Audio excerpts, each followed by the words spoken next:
الحمد لله رب العالمين والصلاة والسلام على رسوله الكريم الذي لا نبي بعده وعلى آله وصحبه أجمعين ومن تبعهم بإحسان إلى يوم الدين أما بعد أعوذ بالله من الشيطان الرجيم بسم الله الرحمن الرحيم رب اشرح لي صدري ويسر لي أمري واحلل عقدة من لساني يفقهوا قولي.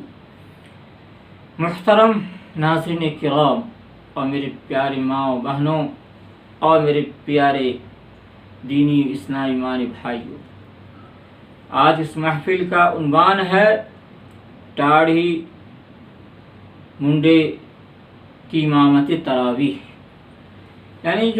یعنی جس وقت جو حالات ہیں ہمارے سامنے، ان حالات کے اندر لوگ مسجدوں میں جا کر نماز تراویح ادا نہیں کر سکتے ہیں، اپنے گھروں میں نماز تراویح ادا کریں گے.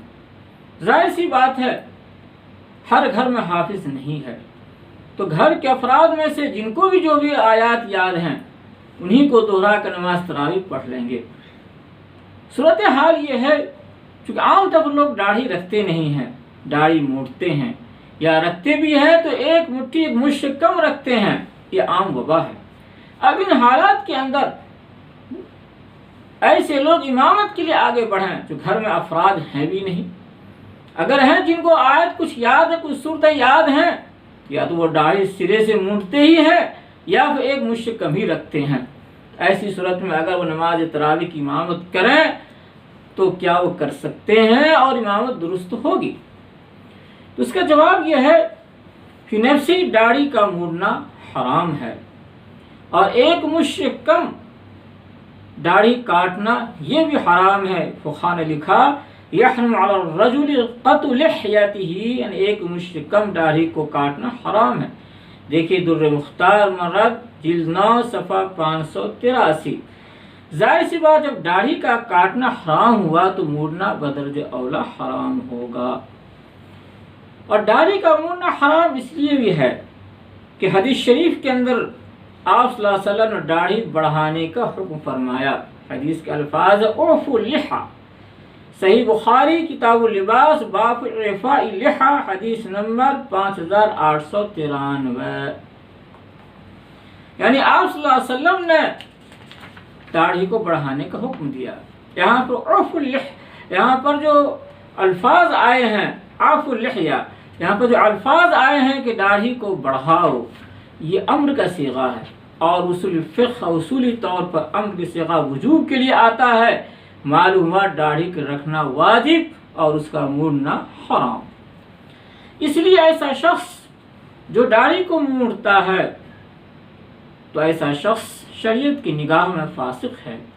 اسی طرح سے ایک مٹھ سے کم داڑھی کاٹتا ہے تو جہاں وہ سنت نبی سنت صحابہ کے خلاف ہے اور فقہاء کی صراحت کے اعتبار سے ایسا شخص فاسق قرار پاتا ہے، اور فاسق شخص کی امامت مکروہ تحریمی ہے. دیکھیے در مختار مراد جلد 1 صفحہ 376.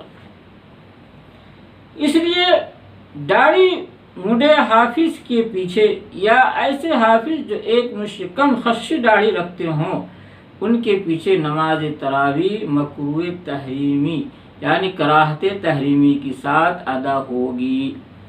اور ایسی صورت کے اندر مقتدی اور امام دونوں گنہگار ہوں گے. مقتدی اس لیے گنہگار ہوں گے کہ انہوں نے امامت کے لیے فاسق امام کا انتخاب کیا اور ان کو آگے بڑھایا، اور امام جو داڑھی کو مونڈتا ہے، ایک مٹھ سے کم داڑھی کو کاٹتا ہے، ایسا شخص گنہگار ہے. تو اس عمل سے بھی گنہگار ہو، امامت کے لیے آگے بڑھا تو اس امامت کا ثواب ملنے کے بجائے وہ اس امامت کی وجہ سے گنہگار اس لیے ہوگا اس نے اپنے فسق کے باوجود امامت کی ہے.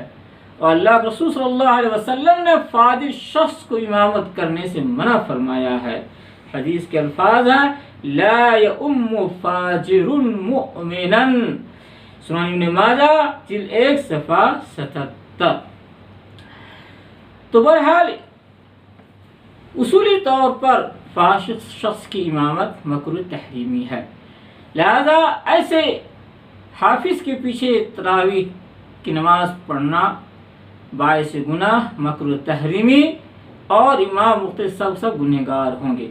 البتہ اگر ایسا ہو کہ حافظ صاحب کو ندامت اس موقع سے ہو کہ یہاں پر کوئی ہے بھی نہیں، کیا کیا جائے، مجھے امامت کرنی ہے، داڑھی مونڈتا ہوں اور ایک مجھ کم رکھتا ہوں، اگر ان کو ندامت ہوتی ہے میں غلطی کر رہا ہوں اور وہ دل سے توبہ استغفار کرے اور آئندہ خلاف شرع کسی کام کے انجام دہی سے بچے، وہ گناہ کبیرہ سے بچنے کا پختہ ارادہ کرے، اللہ سے عہد کرے کہ اب آئندہ کوئی گناہ کبیرہ کے قریب تک نہیں جائے گا، اور اس بات کا پختہ ارادہ کرے کہ آئندہ وہ ایک مشت سے یعنی ایک مٹھی سے کم داڑھی نہیں کاٹے گا، ایک مشت سے زیادہ ہو تو اسی کو کاٹے گا، اور پورے طور پر وہ داڑھی تو خیر مونڈے گا ہی نہیں، اور اس سے ہمیشہ مونڈنے سے پرہیز کرتا رہے گا۔